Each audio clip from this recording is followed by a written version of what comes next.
My name is Georgia Arnold. I'm the Executive Director and co-founder of the MTV Staying Alive Foundation and the Senior Vice President of Social Responsibility at Viacom. I'm based in Camden, North London. If I could give one piece of advice to my younger self, it would be it's okay to make mistakes because that's how you learn, and also to believe in myself because I don't think I did at the beginning.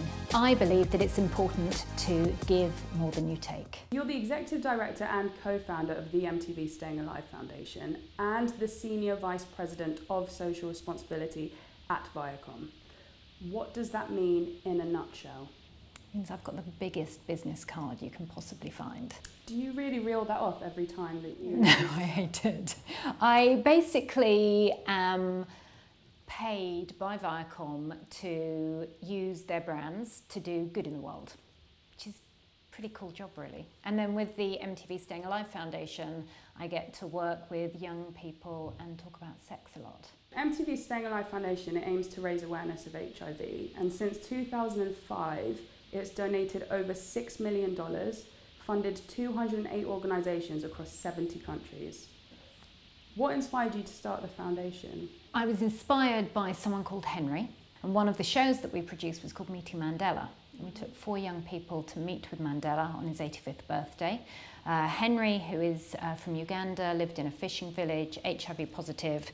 His family had been wiped out because of AIDS. Henry talked to Mandela about how did he find the will to always continue his fight against apartheid. Did he really ever think he'd win when he set out to fight it? Because he was constantly fighting AIDS every day, both personally and on a wider level, and he was beginning just to lose the will. He couldn't see the light at the end of the tunnel.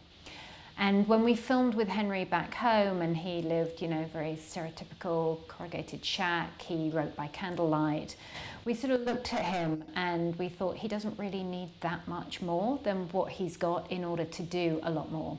And so because of Henry, he inspired us to set up the foundation formally. So we give out small grants to young people working in HIV. We give them training, some formal training. We mentor them. We allow them to come to us with ideas that help them have an impact within their communities. How does it feel being surrounded by those kinds of figures? On something like that, but actually on a lot of the work that I do, I still pinch myself. I still think of myself as being, I don't know, that 16-year-old, insecure, introvert individual who, you know, couldn't really string a sentence together. And here I am in a room with Mandela and Henry, who are changing the world in incredible ways. As an organisation, we're always striving to bring more money in so that we can give more money out, right? So we want to do more. We want to find more young people who are doing incredible work. But also we're expanding what we're doing. So we're not just focused on HIV, we're a bit broader than that, looking at sexual reproductive health and particularly family planning. What does it really mean? It's all about how do you make choices that are right for your own body and your own circumstances. So there are amazing different ways that a girl can figure out how to use contraception. And so one of the things we're trying to do is make sure that young girls everywhere know about it. The problem, of course, is that the areas where I work in, which is in particular sub-Saharan Africa, increasingly we're going into Egypt, we're looking at India, girls and women don't necessarily have the right to choose. What's it like being a woman in a position of power? I have been pretty lucky throughout my career, and with a couple of minor exceptions, I have had, I've never felt that my gender has had an impact either way. We used to turn up to go and visit our grantees around the world, and they would shake my hand and say, we're waiting for Mr. George Arnold.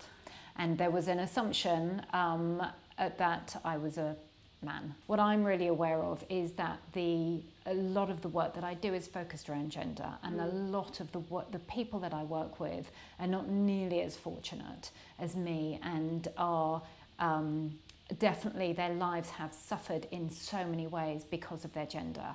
And I have no comprehension of that at all. I have no comprehension why a man does not see a woman as an equal. And what are some of the challenges you face in your job?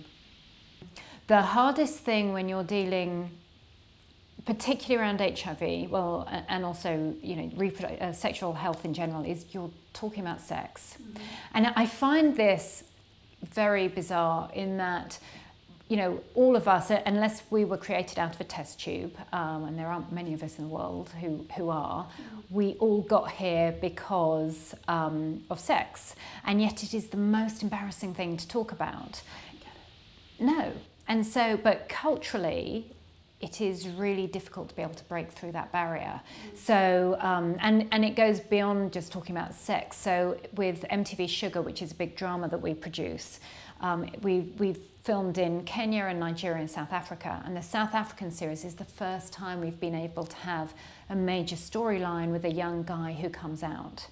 And we've only been able to do it in South Africa because in most countries in Africa, it's illegal to be gay, and we couldn't get it broadcast.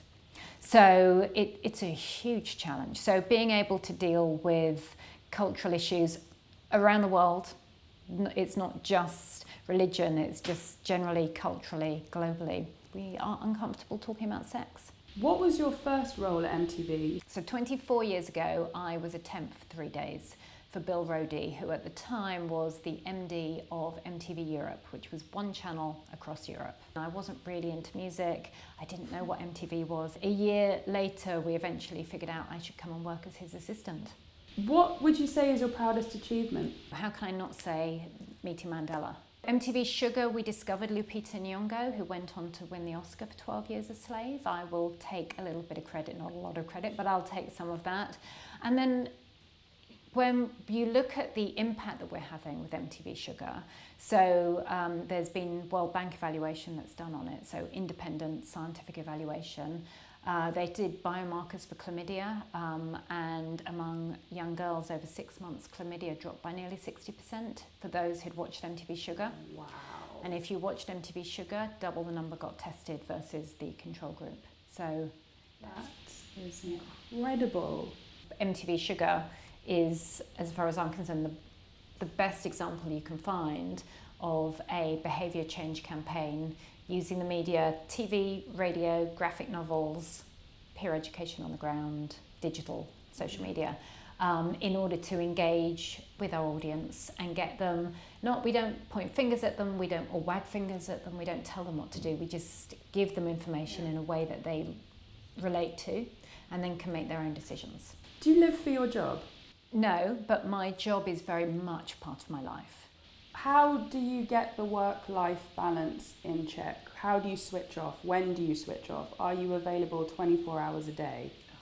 It is pretty impossible to switch off entirely, unless I was really well behaved and took my emails off my phone. So I am available 24 hours a day, but I've never really called on 24 hours a day. Do you have any regrets? No, I don't believe in regrets. They're a waste of time. Do you believe in luck? Yes. Well, I think I believe in fate. What's the biggest mistake you've ever made in your career? Oh, so many of them. I don't know, because I actually encourage people to make mistakes, because I think the only way you learn is through mistakes. Greatest piece of advice you've ever received? It's okay to fuck up. The one thing sometimes I still have to tell myself is about believing in yourself, trying to see the value that you bring to your piece of the world. And as someone who was very insecure as I grew up, it's something that I've learned as I've got a little bit older. Well, and now you speak in front of hundreds of people about very important things. Do you get nervous before those moments? Yeah, but that's a good thing. It's a good thing to be nervous. Yeah, and it makes you practice. What are your views on blagging? Just blagging away into situations, agreeing to jobs that you don't really understand. Do it. Do it. I have a quote from you.